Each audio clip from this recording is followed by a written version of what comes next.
C'est un grand plaisir pour moi de présenter Bruno Coleman, qui est membre de l'Académie, de la classe Technologie et Société.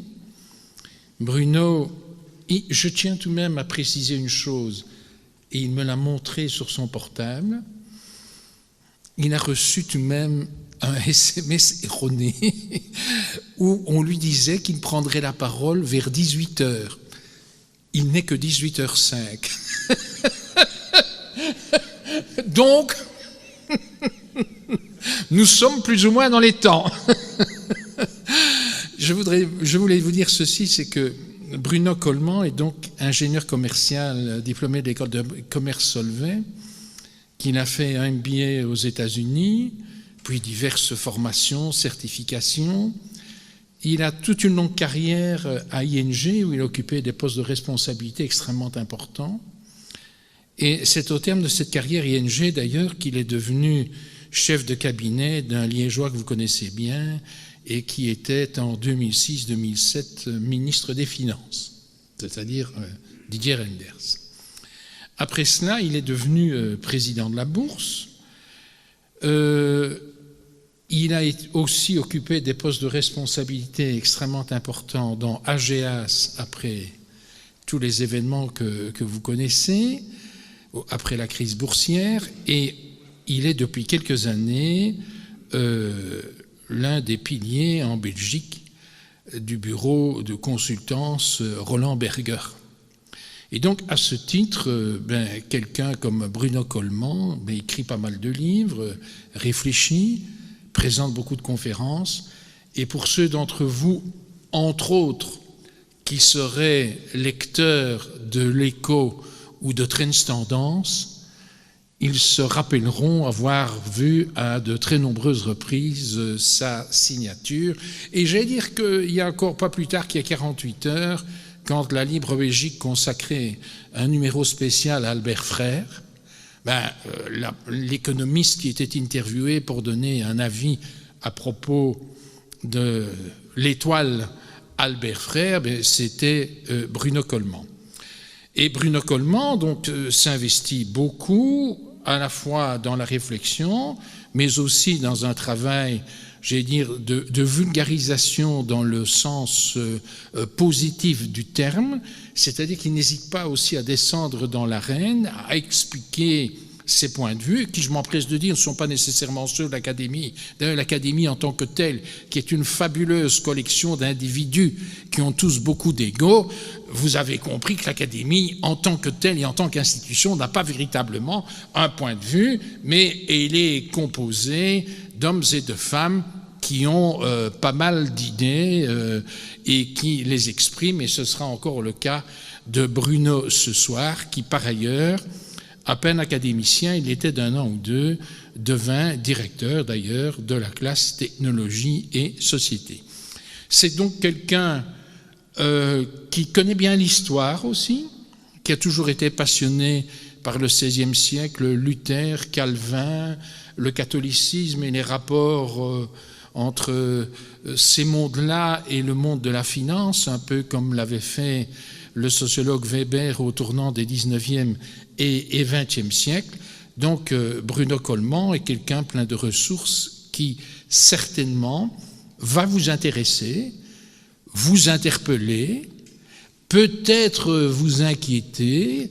Ça, je vous laisserai le soin, j'allais dire, dans votre fort intérieur, d'y réfléchir au terme de sa conférence. Et je lui passe immédiatement la parole et je vous remercie une fois de plus d'être venus aussi nombreux aux conférences du Collège Belgique. Et vous pourrez, en tout cas, à la pause, tout à l'heure, après la conférence de Bruno, continuer à feuilleter, voire à acheter les ouvrages qui sont publiés dans la collection Académie en poche, au prix imbattable, au rapport qualité-prix, je vous l'ai déjà dit, mais je vous le confirme, de 5 € pièce. Merci et bonne soirée.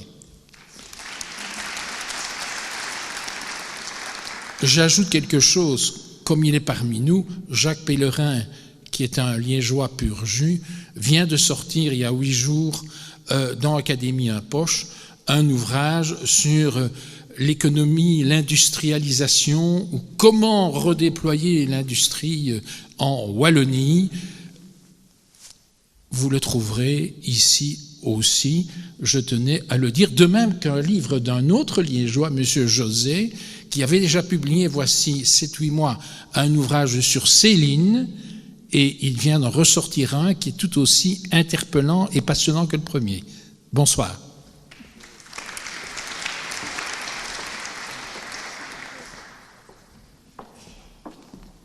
Bonsoir à tous. Merci Hervé de tes gentils mots. Et je dois dire qu'être représenté par une personnalité du calibre d'Hervé, c'est un grand honneur. Il est encore là quelques secondes et j'en témoignerai devant vous. C'est un homme qui a changé ma vie profondément. Et par l'exigence, par la recherche académique, par la discipline qu'a imposée l'affiliation à l'académie. Je ne lui dirai jamais assez. Je le répète encore une fois publiquement devant toi. À bientôt. Voilà, merci de m'accueillir aujourd'hui. Effectivement, c'était 6 heures. Et voulant arriver plus vite, je crois que je vais avoir un retrait de permis d'au moins 15 jours, mais je m'arrangerai pour l'avoir pendant les vacances. Voilà. Quoi qu'il en soit, je vais vous entretenir aujourd'hui de la crise de l'euro.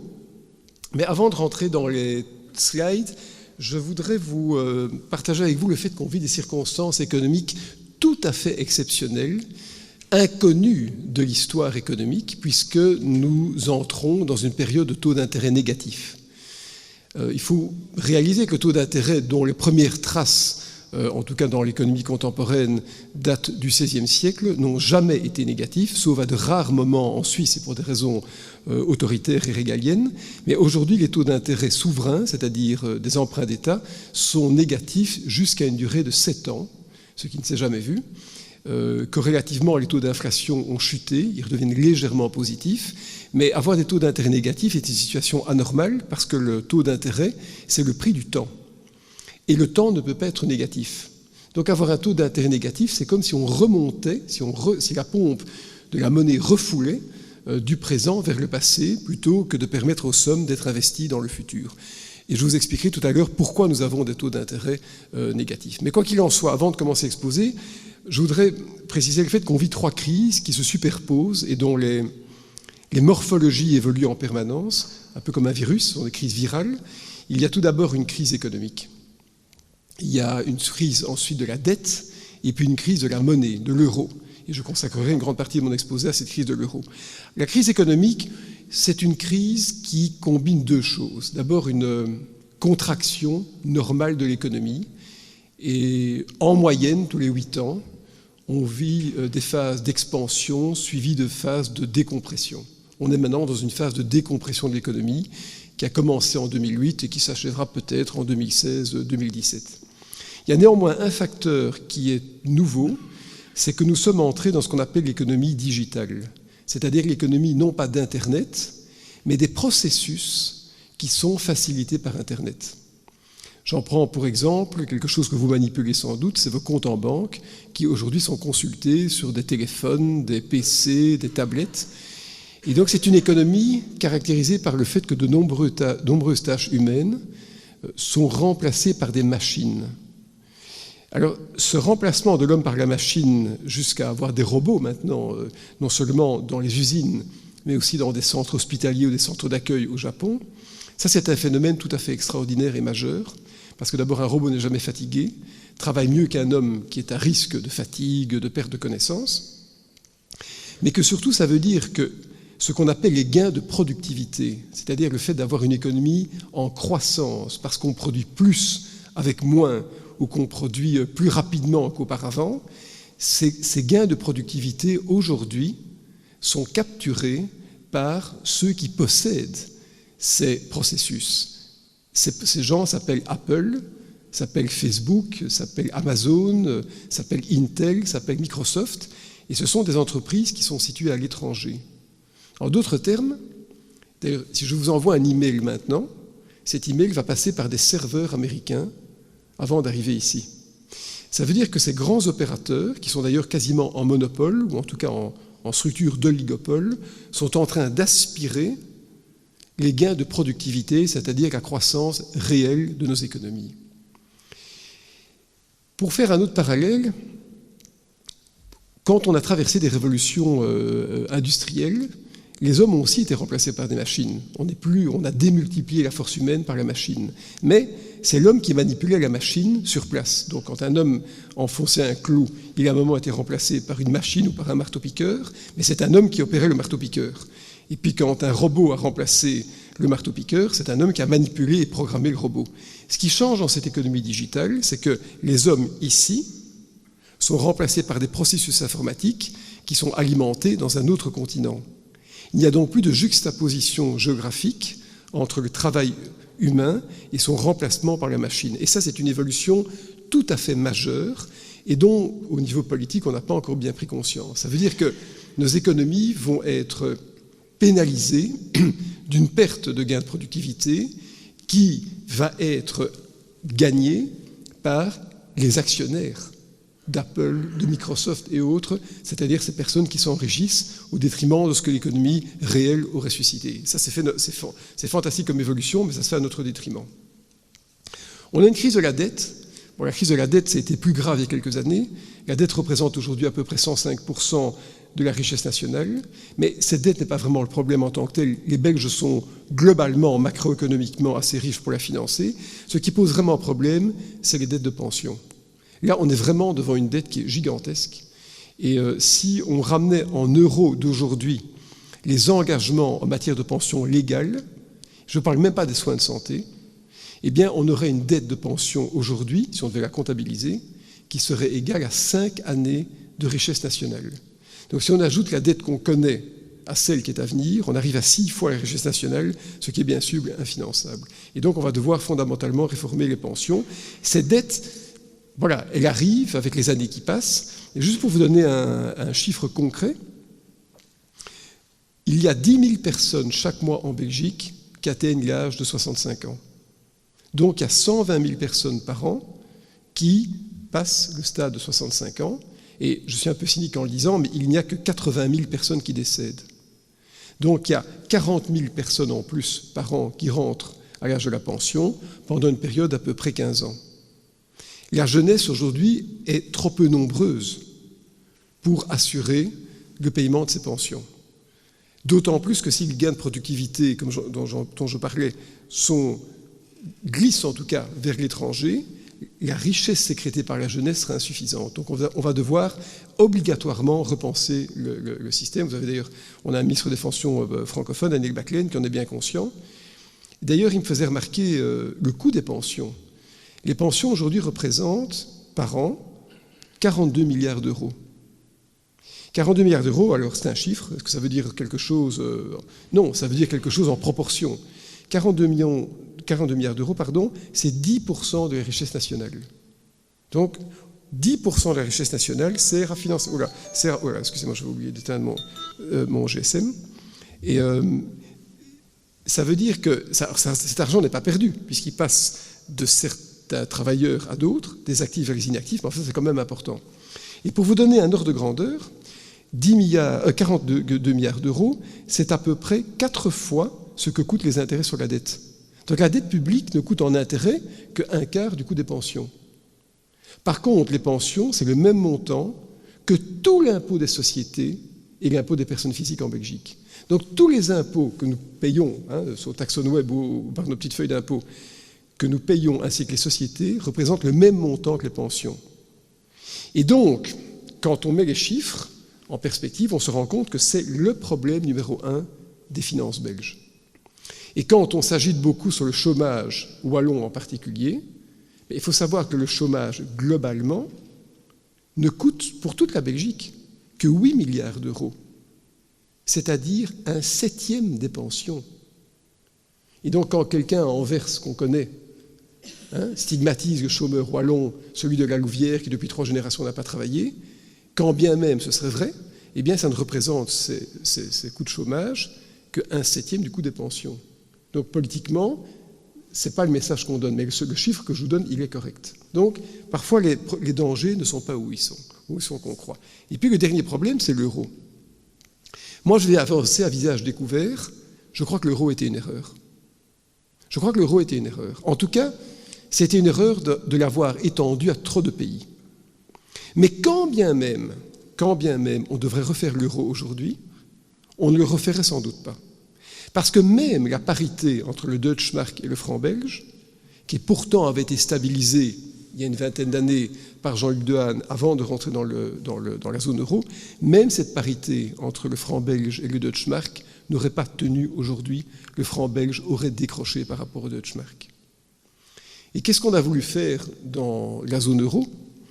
Eh bien, en fait, on a pris une décision politique. Alors, il y avait cette utopie d'avoir une monnaie commune pour un continent, voilà.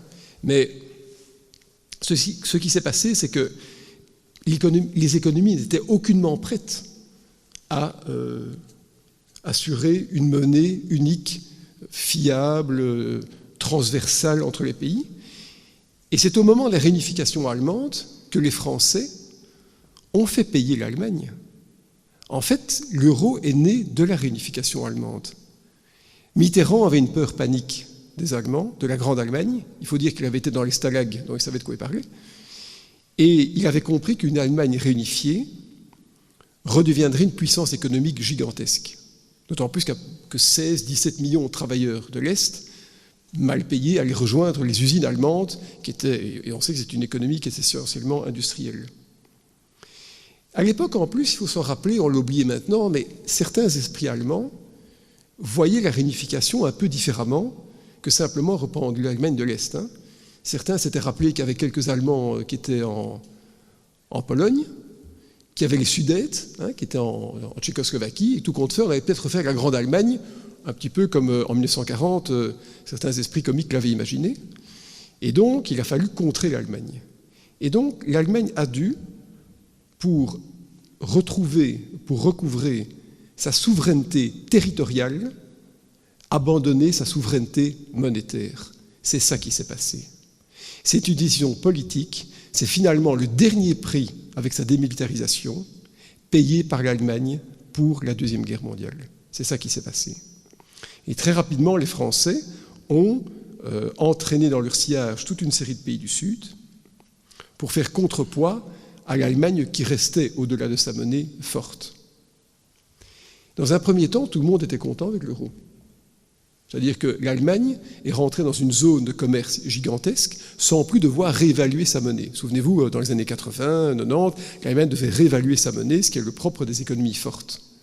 Et donc l'Allemagne est entrée dans la zone euro avec une monnaie qui devenait trop faible par rapport à sa force. Encore aujourd'hui, l'euro est trop faible pour la force de l'économie allemande. Mais donc ça, c'était bien pour l'Allemagne, c'était bien pour nous aussi. Et les pays du Sud ont aussi trouvé l'euro bien, parce que les pays du Sud avaient des monnaies qui se dévaluaient en permanence, et donc devaient emprunter sur les marchés à un taux d'intérêt très élevé pour couvrir ces risques de dévaluation. Mais tout d'un coup, on leur a donné une monnaie forte. Et donc les taux d'intérêt au Portugal et en Espagne sont passés de 14 à 4% quasiment en 2 ans. Et donc les gens ont pu emprunter à coût réduit. Ça a d'ailleurs conduit à des booms immobiliers en Espagne. Donc au début, tout le monde était content, et puis la crise de 2008 est arrivée, et les véritables différences entre économies sont réapparues. Vous verrez un graphique tout à l'heure qui montre ce que seraient les devises si instantanément, par un coup de baguette magique, on revenait aux devises d'origine. Les différences aujourd'hui sont bien plus grandes qu'en 99, année au cours de laquelle on a créé l'euro.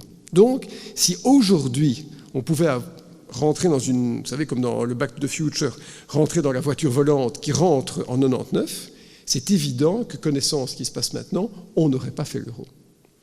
Les Anglais, eux, en étaient sortis en 92, parce qu'ils étaient sortis du système monétaire européen, et donc aujourd'hui, on a une situation un peu compliquée.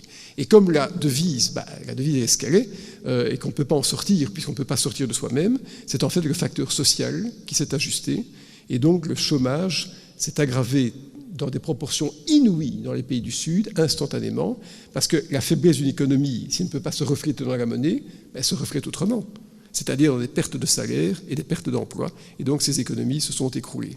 On comprend d'ailleurs combien la réaction de la Commission européenne de Barroso a été une erreur historique, totale, complète, d'avoir imposé l'austérité de manière homogène dans tous les pays européens, alors que les pays du Sud, déjà génétiquement faibles, devant déjà supporter une devise trop forte, l'euro, pour leurs caractéristiques, ont dû en plus mettre en œuvre des politiques d'austérité. Donc c'était une des plus graves erreurs de l'histoire économique de l'après-guerre, c'était la commission Barroso. D'ailleurs, on n'entend heureusement plus parler de ce type, Je crois que Van Rompuy a d'ailleurs aussi contribué à cette logique un peu mortifère.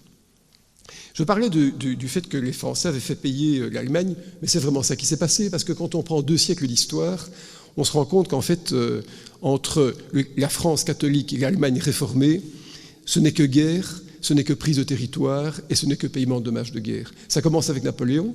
Après les guerres napoléoniennes, où Napoléon était un fou furieux, qui a en 15 ans envahi l'Europe et puis laissé la France plus petite qu'elle ne l'était, la France a dû payer 5 milliards de francs or à l'Allemagne, qu'elle a payé. Donc elle est sortie exsangue des guerres. Quelques années plus tard, en 1870, Napoléon III, apparemment poussé par son épouse, ou en tout cas ses rêves de grandeur, se lance aussi dans la guerre contre l'Allemagne. C'est la première guerre franco-allemande, qu'il perd un mois après. Il doit d'ailleurs s'exiler en Angleterre. Et là, de nouveau, la France doit payer 5 milliards de francs or. Les Allemands, prudents, ne quittent d'ailleurs le territoire français que par tranche d'un cinquième, au fur et à mesure du paiement de chacun des 5 milliards, prenant l'Alsace et la Lorraine. Arrive la Seconde Guerre mondiale, que le Figaro avait qualifié de guerre qui allait être courte, fraîche et joyeuse, des dizaines de millions de morts. Et là, au traité de Versailles, il faut lire, si vous avez l'occasion de le faire, les documents de Keynes, c'est traduit en français d'ailleurs sur le traité de Versailles, ce qui s'est passé avec des gens qui ne se comprenaient pas. Les Français ont dit maintenant, l'Allemagne payera. Ce n'est pas Clémenceau qui l'a dit d'ailleurs, c'est Klotz, qui était son ministre des Finances, qui a dit l'Allemagne payera. Et donc, l'Allemagne était exempte, crevait de faim, c'est-à-dire qu'il n'a plus rien à bouffer, et donc on leur a imposé un coût de dommages de guerre de 132 milliards de francs or, c'est-à-dire tout de suite 70 fois plus que pour la guerre précédente. Et ces dommages de guerre devaient être payés entre autres en argent, en monnaie, mais aussi sous forme de pylônes télégraphiques, de charbon, d'acier, la roue est occupée, enfin il se passe plein de choses. Et finalement, l'Allemagne n'a jamais payé que 600 millions, je crois, sur les 132 milliards qu'elle devait payer.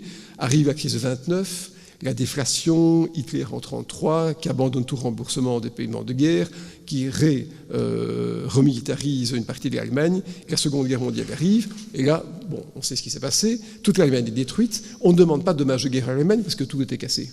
Mais on se rappelle quand même qu'il y avait les dommages de guerre de la Première Guerre mondiale qui allaient être payés. Et finalement, dans les années 50, 60, on met fin à tout ça. Voilà, mais au motif aussi que l'Allemagne ne pouvait pas payer parce qu'elle n'était pas réunifiée. Et donc, quand l'Allemagne était réunifiée, on a, pour solde de tout compte, abandonné tous les dommages de guerre des guerres précédentes, et l'Allemagne a dû, en moyennant cet abandon de créances, accepter d'abandonner sa monnaie. Et on y est. D'ailleurs, c'est quand même cocasse de penser que l'Empire allemand a été signé par Bismarck dans le Palais des Glaces à Versailles, que c'est à ce moment-là que l'Allemagne a repris l'Alsace et la Lorraine, mais que tout l'euro s'est décidé à Strasbourg, qui est donc la ville qui a changé plusieurs fois de pays en 2 siècles. Donc il y a une symbolique extraordinaire entre ces 2 pays. Voilà ce qui s'est passé en un mot commençant. Et donc on a pris une décision politique, mais l'économie sous-jacente n'avait aucune convergence vers l'euro. Parce que si vous avez une monnaie unique, vous partez de l'idée que le capital quitte un pays pour s'investir dans un autre, que les travailleurs pauvrement payés du Portugal vont travailler en Allemagne, que les politiques industrielles s'articulent à un niveau international, continental, plutôt que domestique, mais rien de tout ça n'a été fait. En fait, les pays ont vivoté de manière confédérale, c'est-à-dire autonome, avec une devise qui devenait fédérale. Et aujourd'hui encore, nous n'avons rien mis en commun, et nous ne mettrons rien en commun. Ni finances publiques, ni fiscalité, ni budget, ni rien du tout. Et donc, on a une devise qui est un artifice, qui est un recouvrement, mais qui n'a pas de substance réelle dans l'économie. Et le vrai problème, c'est ça, c'est qu'il n'y a pas de légitimité à l'euro par rapport aux paramètres économiques qui auraient dû normalement s'ajuster. Ça, c'est la réalité. Alors, je suis sans doute parmi de ceux, dans les économistes belges, qui est le plus critique. Enfin, chacun doit assumer son cheminement intellectuel.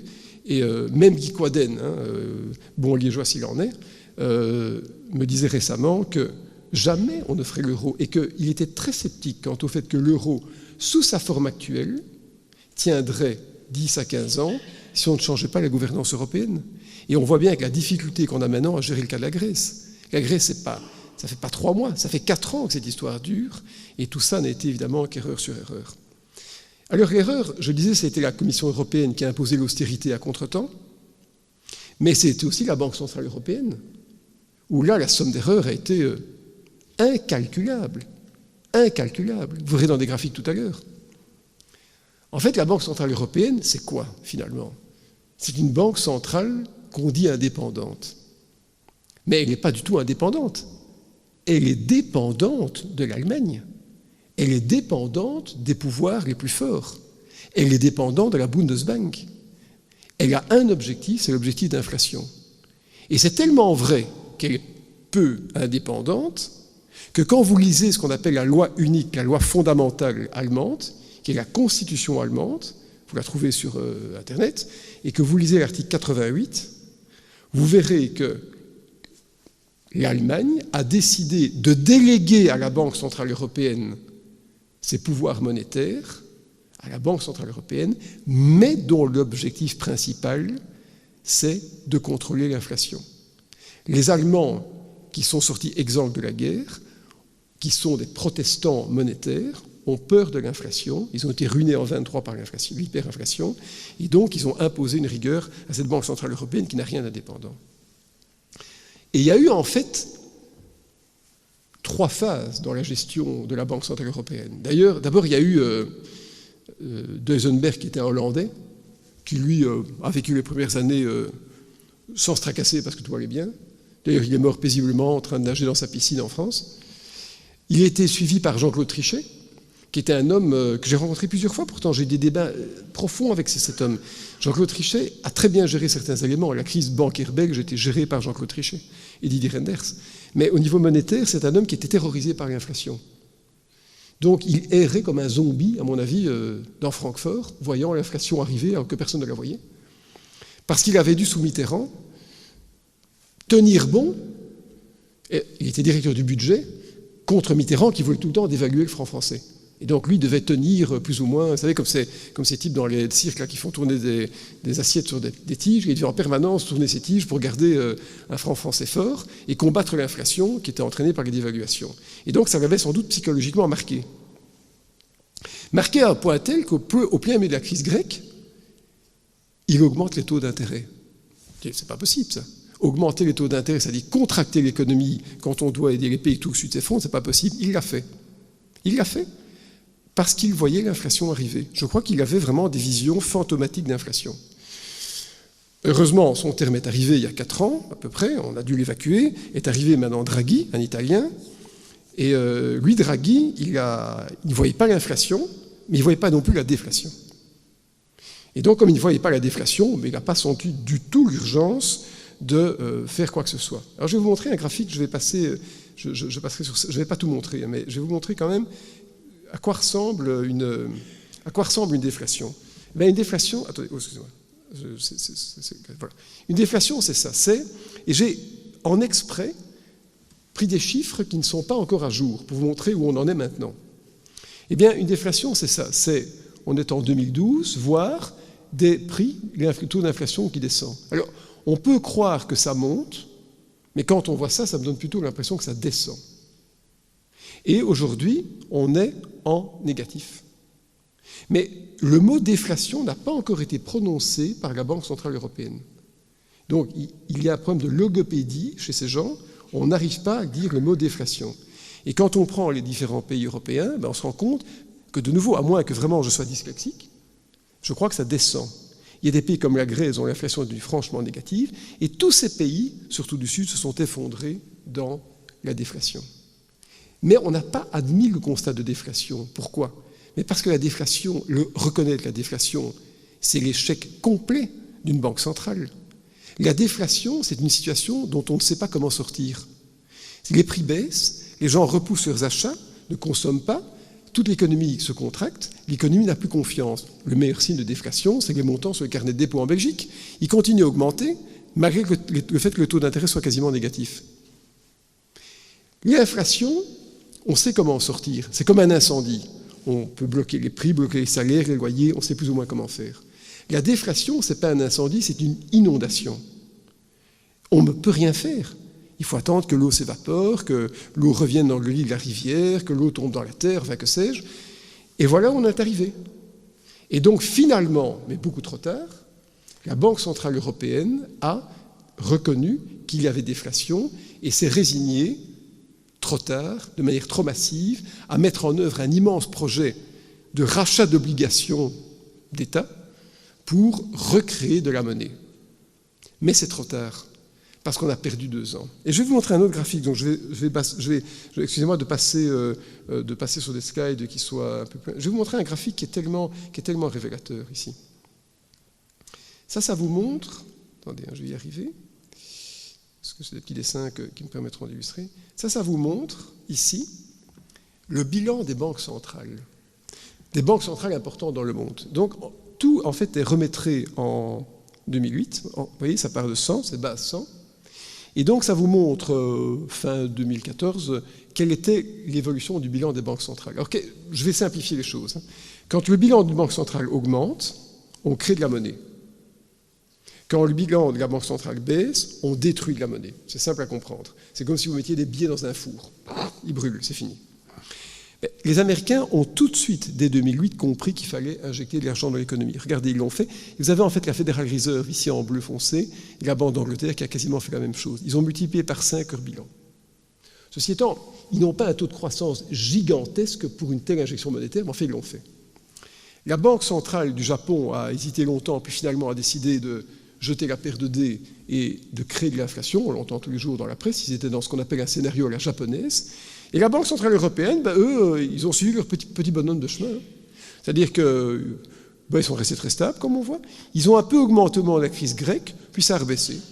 Et donc, en fait, on a la seule banque centrale qui a baissé son bilan, c'est-à-dire qui a détruit de la monnaie, alors que tous les autres augmentaient. La conséquence, c'est clair. Quand vous détruisez votre monnaie, elle devient plus rare, puisqu'il y en a moins. Comme elle devient rare, elle coûte plus cher. Et donc, le cours de change de l'euro est monté jusqu'à 1,40. L'euro est devenu, avec le franc suisse, une des devises les plus fortes du monde. Mais une devise forte, quand l'économie va mal, ça s'appelle un suicide. On n'est pas capable d'exporter. Et donc, si on n'est pas capable d'exporter, les gens ne produisent pas, et donc on crée du chômage. Et donc, toute la situation dans laquelle on est, elle est reflétée dans ce graphique. Il ne faut pas avoir fait des immenses études d'économie pour voir que nous avons eu un profil atypique par rapport à d'autres. Et donc la Banque centrale européenne a fait erreur sur erreur sur erreur. Et d'ailleurs, c'est la preuve qu'elle n'a jamais été indépendante. Parce que n'importe quel économiste en herbe, un mauvais économiste, un très mauvais économiste, sait qu'il faut injecter de l'argent dans l'économie quand tout va mal. Mais voilà ce qui s'est passé. Donc, on est encore loin du compte par rapport à la sortie de crise. Mais voilà, je voudrais revenir maintenant sur quelques slides précédents. Un autre phénomène qui montre d'ailleurs le phénomène de déflation, c'est la vitesse de circulation de la monnaie. En fait, quand une économie va mal, les gens épargnent. Et c'est paradoxal. Tous à titre individuel, on veut se protéger de l'avenir, ce qui est légitime. Mais si tout le monde le fait, on n'injecte pas d'argent dans l'économie. Donc on a individuellement raison, mais collectivement tort. C'est compliqué. Et donc ce qu'on voit très clairement, c'est que la vélocité de la monnaie, qui est en fait le nombre de fois que les billets tournent dans l'économie, chute. Alors pour les billets, on part ici, on commence en 95, pour tout ce qui est billets et pièces, c'est normal, l'argent est remplacé par de la monnaie électronique. Mais ce qu'on voit, c'est qu'à partir de 2008, on voit une chute de ce qu'on appelle la monnaie électronique. Parce que vos dépôts bancaires, c'est de la monnaie électronique, c'est pas de la monnaie billet. C'est transformé en billet quand vous le sortez de vos comptes, mais en attendant, c'est de la monnaie électronique. Eh bien, cette monnaie électronique reste très stable dans les banques, et c'est un signe, évidemment, de non-activité économique de le faire. Donc, quand on met ensemble cette chute de la vitesse de la monnaie et ce phénomène de chute de l'inflation, on arrive à cette situation particulière avec une économie qui tombe quasiment en récession. Et ça se reflète en matière de taux d'intérêt. Là aussi, j'ai fait exprès de prendre des taux d'intérêt d'il y a 1 an. Eh bien, les taux d'intérêt il y a 1 an, vous avez ici, en gros, je vais faire simple, le taux d'intérêt, on va dire, à 10 ans. Et le taux d'intérêt à 10 ans, maintenant, il est tombé quasiment à 0. Pensez qu'il y a 15 jours, le taux d'intérêt allemand était de 0,05%. 1/20%. J'étais sur RTL d'ailleurs il y a 10 jours, certains d'entre vous m'ont peut-être vu. J'avais montré en studio, pendant l'émission Controverse, un billet de 100 €, un billet vert, et j'ai montré ce qu'on obtenait après 10 ans comme intérêt, 50 centimes, c'est-à-dire 20 francs belges. Rien du tout. Le taux belge est au plus bas depuis la création de la Belgique, et le taux hollandais, parce que les Hollandais ont des statistiques, est au plus bas depuis 1602, c'est-à-dire depuis le moment où on a commencé à comptabiliser le taux d'intérêt. Donc, et le taux d'intérêt à court terme, alors n'en parlons pas, le taux d'intérêt, le taux d'intérêt, n'en parlons pas, à court terme, il était proche de 0 ici, il est devenu négatif. Donc en fait, toute la courbe des taux est tombée. Alors, il faut aussi comprendre pourquoi la courbe des taux est devenue maintenant quasiment proche de 0 et que les taux d'intérêt commencent à devenir négatifs. C'est dû à ce que la Banque centrale européenne a fait. C'est-à-dire que comme la Banque centrale européenne, je l'ai dit trop tard, a finalement décidé de créer de la monnaie, créer de la monnaie demande de faire quelque chose. Comment est-ce qu'on crée de la monnaie ? Eh bien, la Banque centrale va acheter des obligations d'État qui sont détenues par des banques, belges, allemandes, espagnoles, luxembourgeoises, va les acheter et va donner en contrepartie des billets qu'elle vient juste d'imprimer, du cash. C'est simple à comprendre. Mais comme les banques elles-mêmes n'ont pas beaucoup d'utilisation du cash, puisque l'économie ne va pas bien, il n'y a pas beaucoup de demandes de crédit, la Banque centrale européenne est obligée de surpayer, de convaincre les banques de lui céder ses obligations. Eh bien, ces obligations sont achetées cher, ce qui mécaniquement fait baisser le taux d'intérêt. Et c'est donc cette action des banques centrales, de la Banque centrale européenne, qui plonge l'Europe en taux d'intérêt négatif. D'ailleurs, je suis certain, je le dis devant vous, que se rendant compte qu'ils avaient agi trop tard et pour un montant sans doute trop important, dans quelques mois, la Banque centrale européenne va de nouveau faire marche arrière. Et ce qui va conduire de nouveau à un euro trop fort, parce qu'elle se rend bien compte qu'un contexte de taux d'intérêt négatif, c'est impossible à tenir. Vous verrez qu'en juillet-août, on va commencer à reparler d'un soi-disant retour de l'inflation et qu'on va arrêter les programmes. Mais donc voilà ce qui se passe. Ça vous montre quand même l'idée enfin en tout cas l'envergure des phénomènes. Et d'ailleurs, ici, j'avais le même graphe avec les évolutions. Et ce qu'on voit bien, c'est que les taux d'intérêt à court terme ont très rapidement chuté, ils sont devenus maintenant négatifs en 2015, mais que le taux d'intérêt à long terme, lui, avait été pendant très longtemps maintenu au niveau de 2%. 2%, c'est à peu près le niveau des taux d'intérêt américains. Ça explique pourquoi le dollar est fort, parce qu'on reçoit 2% d'intérêt quand on investit aux États-Unis et on reçoit quasiment 0% chez nous, donc ça conduit à la force de la devise américaine. Okay. Un autre phénomène qui est intéressant à noter et dont on, bizarrement, ne parle pas beaucoup dans la presse, c'est ce qu'on appelle la domestication des dettes publiques. Alors je m'explique, c'est très simple à comprendre. En fait, avant qu'on rentre dans la zone euro, comme chaque pays avait sa devise, le franc belge, la pesette, la lire, les scudo, la drachme, chaque pays n'empruntait finalement que chez lui, que dans son propre pays. L'État belge empruntait auprès des citoyens belges en francs belges. Les Français faisaient la même chose. Et donc les dettes étaient, comme on dit, restées domestiques dans le même pays. Alors c'est vrai que l'État belge pouvait parfois emprunter à l'étranger, mais comme un Japonais, quand il investit en Belgique, ne connaît pas bien la situation de la Belgique, ce qu'il faisait, c'est qu'il demandait une prime pour couvrir contre une éventuelle dépréciation du cours de change. Donc les dettes étaient détenues essentiellement par des Belges en Belgique, des Français en France, des Espagnols en Espagne. Et puis est arrivé l'euro, ça c'est extraordinaire. Comme il n'y avait plus de risque de change, l'État belge a pu emprunter partout, les Espagnols. Donc tous ces pays ont commencé à emprunter auprès de toutes les banques de tous les pays. Et les plus malins sont été les Grecs. Les Grecs, en fait, avant, devaient payer très très cher leurs dettes publiques. Et puis grâce à l'euro, ils se sont rendus compte qu'en fait, ils pouvaient emprunter sans risque de change, puisque la drachme avait disparu, dans n'importe quel pays européen. Et donc, 90% de la dette grecque a été vendue à des investisseurs étrangers. Alors qu'avant, ces 90% étaient détenus par des citoyens grecs. Et donc, quand la crise grecque est arrivée, il y a eu crise grecque, parce qu'on s'est rendu compte que cette dette était partout, sauf en Grèce. Et donc, parce que si la dette grecque était restée dans des banques grecques, on s'en foutait complètement, hein, ils tombaient en faillite entre eux. Mais encore aujourd'hui, cette dette grecque est à l'extérieur de la Grèce. Donc ils ont été extrêmement malins. Et c'est pour ça que quand on parle de la Grèce qui pourrait sortir de l'euro, ce sont évidemment les Grecs qui sont en position de force. puisque leur dette a été mise hors de Grèce, et ce sont maintenant les États européens qui la possèdent. Et donc, s'ils disent « vous nous mettez à la porte de l'euro », c'est très bien, on fait défaut. Mais alors, les 200 milliards de dettes grecques qui sont détenues par le gouvernement européen vaudront juste zéro. Donc ce sont les Grecs qui sont gagnants maintenant dans l'histoire, ce n'est pas du tout nous. Si on les expulse, on se fait mal nous-mêmes.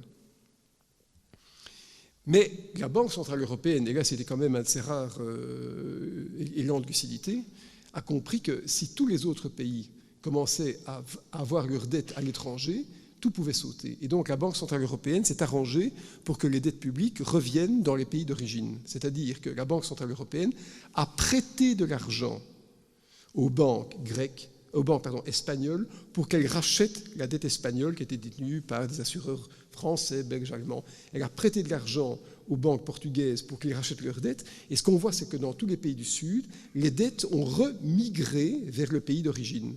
Donc en fait, vous avez ici la proportion de la dette qui est détenue domestiquement, localement dans un pays, partant ici, je crois, de 2011. Vous voyez qu'à peu près 2 fois plus de dette italienne est détenue dans les banques italiennes qu'auparavant. En fait, la dette italienne a refiltré, a remigré vers l'Italie, et donc c'est maintenant l'épargne des Italiens qui finance la dette italienne, l'épargne des Espagnols qui finance la dette espagnole. Et donc ça permet évidemment d'éviter un risque de mélange de toutes les dettes, mais ça rend chaque pays individuel plus fragile, parce que la dette d'un pays ne peut être financée que par l'épargne de ce même pays. Et donc si le risque qu'on qualifie de systémique, c'est-à-dire le risque du système, a baissé, le risque de chaque pays individuel a augmenté et reste encore important, surtout pour les pays du Sud. La Belgique, par contre, assez troublant, n'a pas été confrontée à ce phénomène. En fait,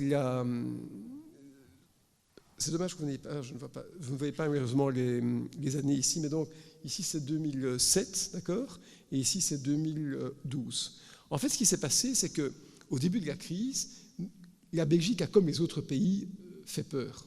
Et donc, on n'est plus arrivé à placer nos dettes à l'étranger. D'ailleurs, en rouge, vous avez la proportion de la dette publique qui était détenue par la Belgique, dans les banques belges, dans les compagnies d'assurance belges.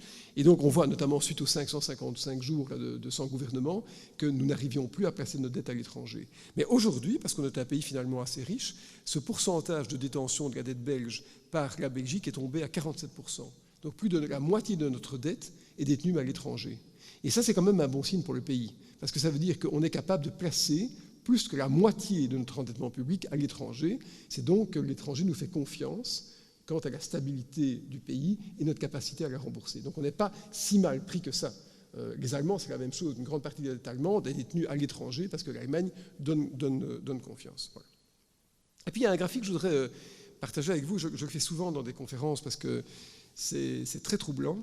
C'est un graphique qui vient d'un livre qui a été publié en 2008, je crois, par l'ancien économiste en chef du Fonds monétaire international qui s'appelle Rogoff, qui est un chercheur, vraiment un type extrêmement brillant, et qui en fait s'est fort intéressé aux problèmes d'endettement public. Il a écrit un livre avec une certaine Madame Reinhardt, qui est une autre chercheuse américaine de très grand renom, qui s'appelle « 8 siècles de folie financière ». Et j'ai sorti ce graphique de ce livre. Malheureusement, les chiffres s'arrêtent en 2006 parce que le livre a été publié à cette époque-là, mais c'est très très très intéressant d'un point de vue historique. En fait, ça vous donne 3 informations que je vais expliquer sur le même graphique. Sur l'échelle de droite, ici vous voyez 30%, 40, 50, 70, vous lisez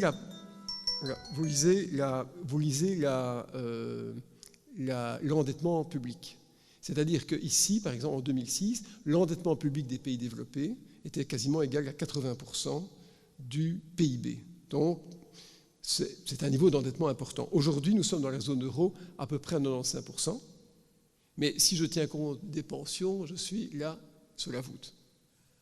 Donc, même sans tenir compte des pensions, si vous voyez sur à peu près 2 siècles, puisqu'on commence en 1826, on est au niveau le plus élevé en 2 siècles. Donc les États, en moyenne, n'ont jamais été autant endettés. L'endettement public, en fait, a augmenté au cours du XXe siècle. Il était très faible avant. En fait, les États s'endettaient quand il y avait des guerres. Mais, ou ou reconstruire après les guerres. Mais structurellement, on a commencé à s'endetter dans les années 70, quand on a eu l'immense choc industriel qui a affecté d'ailleurs fort la Wallonie, on a demandé que l'État s'endette pour donner du travail. On a commencé à engager des fonctionnaires. Mais la plupart des pays ont fait ça, donc l'endettement public est souvent le signe d'une société mature, c'est-à-dire qui demande plus à la collectivité. Mais quoi qu'il en soit, le montant est le plus important en 2 siècles. Alors vous avez maintenant, et ça se lit sur l'échelle de gauche, le pourcentage de pays qui ont fait défaut, c'est-à-dire qui n'ont pas remboursé tout ou partie de leur dette publique. Donc, c'est des pays à un moment qui ont dit voilà, je ne rembourse pas ma dette, ou qu'une partie, ou je ne paye pas l'intérêt, ou que sais-je. Alors, les pays de 1826 ne sont pas les mêmes pays que maintenant. L'Allemagne n'était pas unifiée en 1826, les pays, quand on voit les cartes d'Europe, ont complètement changé. Donc il y a beaucoup de pays qui ont disparu, d'autres qui se sont recréés, l'Empire austro-hongrois a disparu. Enfin, donc on ne parle pas des mêmes choses, ce n'est pas à l'identique. Mais ce qu'on remarque quand même, alors ce n'est pas tout à fait précis comme corrélation, mais c'est quand même une proximité, c'est qu'on voit que les courbes rouges et ce qui est en gris ici, ces pourcentages, suivent le même schéma. C'est-à-dire que si l'endettement public se réduit, les pays ne font pas défaut, parce qu'ils ont moins de dettes, donc ils sont capables de la rembourser. Par contre, si les pays commencent à s'endetter, on voit que le gris clair augmente aussi, les pays font défaut. C'est normal, hein. Si un pays est trop endetté, il ne rembourse pas sa dette, ou totalement pas sa dette. C'est intuitif. Alors, ce n'est pas parfait comme graphique, parce que regardez ici, par exemple, il y a la chute de l'endettement public n'est pas parfaitement corrélée avec les barres grises. Ici, il y a eu plus de défauts dans les années, un peu avant et après la guerre, que l'endettement public. Donc, ce n'est pas parfait comme graphique, ce n'est pas une corrélation parfaite, mais ça donne une tendance. C'est une tendance intuitive. Et vous rajoutez alors au trait gris clair le gris foncé, qui est en fait le pourcentage de pays qui ont fait de l'hyperinflation. L'hyperinflation, c'est une inflation dont le taux est de plus de 50% par mois. C'est l'autre façon de rembourser une dette publique, c'est-à-dire de la rembourser avec de l'argent qui ne vaut plus rien.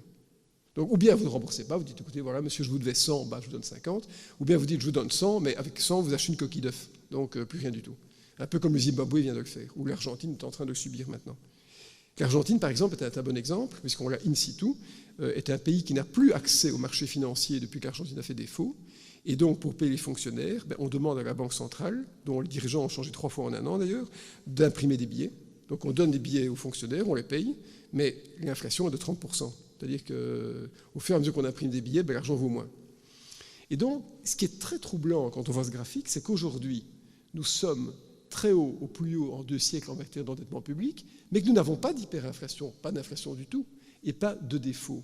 Et donc, il arrivera un moment où ça ne va pas aller.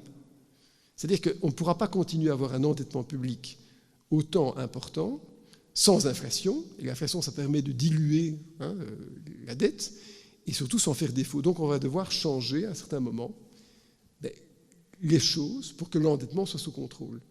Et ça, c'est le grand défi des pensions. C'est arriver progressivement, vaille que vaille, à contrôler les pensions. Donc c'est ma génération qui n'aura pas ce qu'elle mérite, sans doute, pour éviter que l'endettement public prenne des proportions qui la rendent complètement impossible et qui mettent finalement les pays techniquement en défaut. Donc voilà, c'est ce qui va se passer. On devra résoudre le problème, ce n'est pas encore clair maintenant. Mais je voudrais, quand on parle de déflation et d'inflation, aussi vous montrer que les dettes publiques, donc ça a plusieurs façons d'être résolu. Il y a ce qu'on appelle l'hyperinflation, je le montrais tout à l'heure. Ça, c'est une image connue de 1823. Il fallait, je crois, 3 000 milliards de marks pour acheter un paquet de cigarettes. Mais ça s'est terminé comme ça. C'est-à-dire que les billets étaient trop nombreux, étaient balayés. Mais la leçon des années 30, c'est que finalement, l'hyperinflation a mieux marché que la déflation. Parce que dans les années 30, on a vécu aussi une crise très grave. Et cette crise était provoquée par quoi ? Eh bien, par le fait qu'au lieu de comprendre qu'il fallait injecter de l'argent dans l'économie, on a, comme malheureusement on vient de le faire en Europe, contracté l'économie. Ce que les Américains n'ont pas fait, parce que les Américains avaient retenu la leçon des années 20. Nous ne l'avons pas fait. Souvenez-vous, quand je vous ai montré ce graphe tout à l'heure, les Américains ont tout de suite compris qu'on était comme dans les années 20, qu'il fallait imprimer de l'argent. Et ils avaient compris que ceux qui n'imprimaient pas de l'argent tomberaient en déflation. Et c'est pour ça que nous sommes en déflation maintenant, et que les Américains ne le sont pas. Et donc, la leçon des années 30, ça a aussi été que si l'inflation ou l'hyperinflation, ça marche, l'hyperdéflation ne marche pas. Et on a des exemples très précis et parfaitement analysés de déflation imposée par la rigueur et par l'austérité qui n'ont pas fonctionné. Alors, j'en cite 4. Il y a eu d'abord aux États-Unis, en 1929, avant que Roosevelt, qui est le président démocrate qui a pris les rênes en 1933, ne soit président, il y a un certain président qui s'appelait Hoover, qui lui a dit on va punir les banquiers, on va contracter l'économie. Mais l'économie américaine s'est effondrée. On dit toujours qu'en Allemagne, Hitler est arrivé au pouvoir à cause de l'hyperinflation de 23, mais c'est se tromper de 10 ans. L'hyperinflation, c'était en 23, Hitler est arrivé au pouvoir en 33. En 23, Hitler était un parmi de très nombreux agitateurs qui gesticulaient à gauche à droite, qu'on avait d'ailleurs mis en prison. Et en fait, l'hyperdéflation qui a conduit Hitler au pouvoir, c'était organisé par un certain chancelier qui s'appelle Brüning, qui en fait a contracté l'économie allemande jusqu'à la faire quasiment tomber. Et le patronat allemand a demandé à avoir une politique monétaire moins austère, plus expansionniste, et c'est Hitler qui a correspondu, qui était l'homme de la situation. On a fait la même chose en Belgique aussi. On a imaginé dans les début des années 30 des politiques de rigueur jusqu'au moment où on a subi l'immense dévaluation de Van Zeeland, qui était Premier ministre, je crois en 1935. Et alors l'exemple le plus connu, c'est Laval, parce que là c'est une déflation qu'on peut parfaitement identifier d'un point de vue historique, ça s'appelle la déflation de Laval, elle date de 1935, donc Laval c'est quelqu'un qui a mal terminé, parce qu'il était Premier ministre de Pétain, et donc il était fusillé en octobre, je crois, 1945. Mais à l'époque, avant la guerre, il était un politicien parmi d'autres, et lui en 1935 s'était dit que suite au choc des années 20, il fallait absolument de l'austérité et de la rigueur. Donc il a bloqué les salaires, les prix. Il a voulu un franc fort, comme nous avons eu un euro fort. Eh bien, en un an, la production industrielle française a chuté de 25%, malgré l'apport des colonies. Et toute l'économie française s'est effondrée. D'ailleurs, il est mis à la porte du pouvoir en 1936, est arrivé le Front populaire avec un programme d'assouplissement, mais le Front populaire a dû dévaluer le franc français et est tombé sur la dévaluation du franc français. Donc c'est un exemple historique parmi d'autres. Alors je dis, rien n'est à l'identique en économie, mais il y a quand même des précédents, des évocations de faits qui montrent que les choses peuvent parfois prendre des tournures assez singulières. Et donc on sait que la déflation, ça ne marche pas en période de crise. La déflation ne marche pas et pourtant on fait les mêmes erreurs, comme un âne qui bute sur la même pierre. Et ça, c'est dû au fait que l'Allemagne a une logique monétaire différente. En fait, les Allemands n'ont pas tort ou n'ont pas raison, ils ont juste une logique qui est différente de la nôtre. Et moi, je relie ça aux pays catholiques et aux pays protestants. En fait, si vous remarquez d'ailleurs, les pays les plus austères, les plus rigoureux d'un point de vue monétaire, sont des pays luthériens comme l'Allemagne ou calvinistes comme la Hollande, parce que dans les pays protestants, la monnaie est fédératrice. C'est en fait la réforme du XVIe siècle qui a introduit dans la gestion de l'économie la reconnaissance du taux d'intérêt que l'Église catholique n'autorisait pas. Et donc, ne pas altérer la monnaie, c'est fondamental. Dans toute la dramaturgie allemande, si vous lisez Faust, vous verrez que le diable a un nom, c'est l'inflation. C'est Mephistophéles. Donc dans toute la dramaturgie poétique allemande, l'inflation, c'est épouvantable parce qu'on déprécie le capital accumulé. Et si le capital, c'est quoi ? C'est du travail passé qu'on a accumulé. On ne veut pas détruire le travail des anciens qu'on a accumulé sous forme de capital. Et ça, il faut comprendre que dans les pays protestants qui ont été fondés sur cette reconnaissance de la monnaie, sur cette en fait, reconnaissance du prix du temps par le taux d'intérêt, il faut comprendre donc la monnaie, c'est fondamental. Par contre, dans les pays catholiques, au sein desquels, pendant très longtemps, la monnaie a été réfutée, le taux d'intérêt interdit, la monnaie était considérée d'ailleurs comme étant subordonnée aux valeurs morales, aux valeurs religieuses, eh bien, la monnaie pouvait être dévaluée, parce qu'on n'aime pas les riches dans les pays catholiques, et que finalement, si ces riches sont riches de monnaie, qu'on n'a qu'à dévaluer la monnaie, on s'en fout. Ce qui est important, c'est que l'économie reparte par le travail plutôt que par le capital. Ce ne sont pas des économies de rentiers. Eh bien, les pays catholiques sont des pays dévaluateurs. Les pays protestants sont des pays révaluateurs. Ça va tellement loin qu'en Allemagne, l'Allemagne réévaluait sa monnaie. Mais vous savez, quand vous réévaluez votre monnaie, vous vous imposez un poids sur vos épaules, vous vous empêchez d'exporter. Mais l'Allemagne s'est disciplinée en se disant « je réévalue ma monnaie avant l'euro, mais je vais battre ce poids que je m'impose en étant encore plus productif ». Et donc, ça a créé des entreprises à un niveau de productivité inouï. C'est pour ça qu'au niveau industriel, ce sont les champions du monde, parce qu'ils se sont forcés à combattre la force de leur monnaie en étant encore plus productifs et en développant des gains de productivité. Et aujourd'hui, sur les 300 milliards de surplus d'exportation de la zone euro, 210 viennent d'Allemagne. L'Allemagne est restée un pays exportateur. Donc, il faut comprendre que les Allemands considèrent qu'une dette publique ne peut pas être remboursée par la presse à billets. Ils le font maintenant parce qu'ils ont bien vu que leur propre économie en souffrait. C'est un pays qui considère que le capital doit rester intègre, stable. C'est ce que j'appelle la vision luthérienne de la monnaie. Et j'ai commis quelques livres là-dessus auxquels Reasquin a fait référence. Voilà. Et donc on a en fait finalement, quand on voit l'histoire monétaire, on a la déflation, on a l'inflation. L'Allemagne ayant souffert de cette hyperinflation n'en veut plus, mais l'Allemagne nous a mis en déflation. Alors que c'était plutôt la leçon des années 30, et voilà, mais le mal a été fait. Alors qu'est-ce qu'on devrait faire maintenant? Parce que c'est bien de parler finalement de ce qui s'est passé, mais autant parler de ce qu'on devrait faire. En fait, ce qu'on devrait faire, et je terminerai mon exposé sur ça, c'est en anglais, mais je vais vous l'expliquer en français. En fait, ce qu'on devrait faire, c'est que il faut relancer nos économies. Parce que nos économies, de manière spontanée, n'arrivent plus à se relancer. 3 ans, 4 ans, 5 ans de mauvais climat économique, c'est décourageant. Quand ce climat économique décourageant a été aggravé par l'austérité et la rigueur, les gens n'ont plus envie. Les gens épargnent. Finalement, ils se prémunissent du futur. Ils n'ont plus envie du futur. Et on sent d'ailleurs, c'est vrai dans notre pays comme dans d'autres, une immense résignation. L'usure du temps, l'usure de la crise, la fatigue de voir qu'on ne s'en sort pas, que rien ne va, qu'on a ces problèmes de pension, de dette publique auxquels on n'a rien voulu faire pendant 30 ans. Quelque part, il y a un découragement, il faut le dire, un découragement.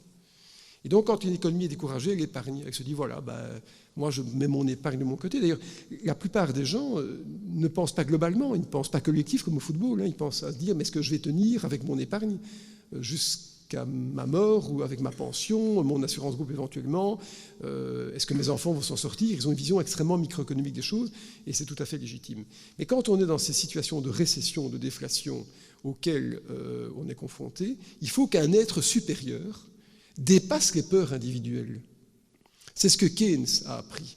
C'est-à-dire qu'il faut mettre en œuvre une politique keynésienne, c'est-à-dire qu'il faut que l'État lance de grands projets. Et en fait, entraîne l'économie par ces grands projets. Alors ça peut être autre chose que des tours des finances à Liège, ça peut être des renouvellements de routes, ça peut être des investissements très importants dans l'économie digitale, ça peut être plein de choses, ça peut être ce qu'on appelle le plan Juncker, mais le plan Juncker, on n'a pas encore très bien vu de quoi il s'agissait. Juncker avait dit quand il a pris sa présidence qu'il présidait la commission de la dernière chance, mais apparemment il n'a pas encore tiré sa dernière carte puisqu'on n'a rien vu depuis 1 an. Mais quoi qu'il en soit, c'est ça qu'il faut faire, c'est avoir des grands projets d'infrastructures. Et beaucoup d'infrastructures, que ce soit en Allemagne, chez nous, doivent être renouvelées, parce que beaucoup d'infrastructures datent des années 70, il y a beaucoup de choses à changer. Il faut que l'État, en fait, joue ce rôle d'incitateur. Et je dirigeais la bourse. Moi, j'ai une conviction intime, c'est que les marchés ont raison. Alors, ça va peut-être vous choquer, mais je pense que les marchés donnent un signal. Et quand le taux d'intérêt est si bas, mais qu'est-ce qu'on devrait faire? On devrait en profiter pour s'endetter. Les États devraient en profiter malgré que la dette soit trop importante pour refinancer la dette existante à un taux d'intérêt plus bas et à s'endetter encore plus. Parce que si l'État peut s'endetter l'État belge à 0,4%, mais qu'à long terme, elle peut, par ses investissements, si l'État peut à long terme, par ses investissements, créer de la croissance de 1,5% par an, mais le gain est là. On gagnera 1,5% par an, ça n'aura coûté que 0,4, gain égale 0,9. Et ça peut être même plus que ça. Donc finalement, on est encore dans cette logique de vouloir désendetter les États, malgré ce que je vous ai dit en termes d'endettement. Mais peut-être que le moment est venu d'accepter temporairement un endettement supplémentaire des États pour relancer la machine, et seuls les pouvoirs publics peuvent le faire. Et on devrait continuer alors à refinancer ces dettes par de la création monétaire. Mais je pense que les États doivent jouer ce rôle parce que Je vous ai parlé tout au début de l'exposé de cette économie digitale. Vous savez, cette économie qui maintenant est opérée par ces grands groupes comme Apple et autres qui sont en train en fait de couvrir tout le monde par leurs applications et leurs processus. Eh bien, les États les entreprises privées ne sont plus à même en Europe de concurrencer ces géants. C'est plus possible. Pensez que Apple a une valeur en bourse qui est égale à 2,5 fois le PIB de la Belgique. Ça vous dit tout. Et donc, il faut qu'à un moment, les États rejouent un rôle plus important dans l'économie parce que nous devenons des nains par rapport à ceux qui nous aspirent nos gains de productivité. Et donc, on devrait accepter, alors ça va peut-être un peu vous choquer, finalement une politique plus de gauche, temporairement. Le temps d'avoir une économie qui se relance et redonner à l'État un rôle trop important. Ce n'est pas le moment maintenant de réduire le rôle des États. Ce n'est pas du tout maintenant qu'il faut le faire, puisque l'État est le seul qui peut lancer des projets incitatifs d'une envergure structurellement nationale. Et les entreprises privées n'arrivent pas à le faire. Mais voilà, ça demande évidemment une posture idéologique, mais vous savez, il n'y a pas d'économie sans cadre politique.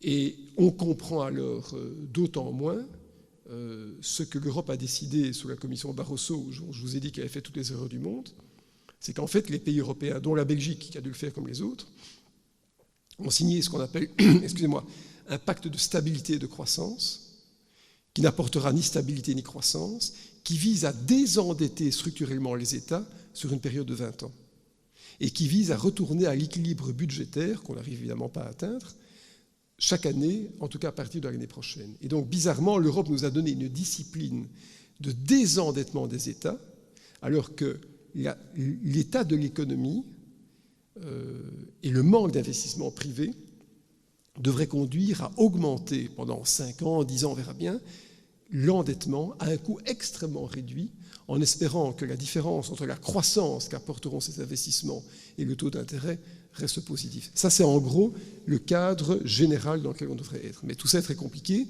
parce que l'euro est une contrainte, l'euro demande de se mettre d'accord, parce que les politiques budgétaires sont homogènes au niveau européen et plus du tout national, parce qu'on a voulu absolument aligner les pays sur des mêmes logiques alors qu'ils sont différents. Et donc voilà, ça reste extrêmement compliqué, mais en tout cas, c'est ce qui me semblerait être la solution. Voilà en quelques mots ce que je voulais partager avec vous, et je crois que j'ai respecté presque à la minute près mon temps de parole. Je vous remercie.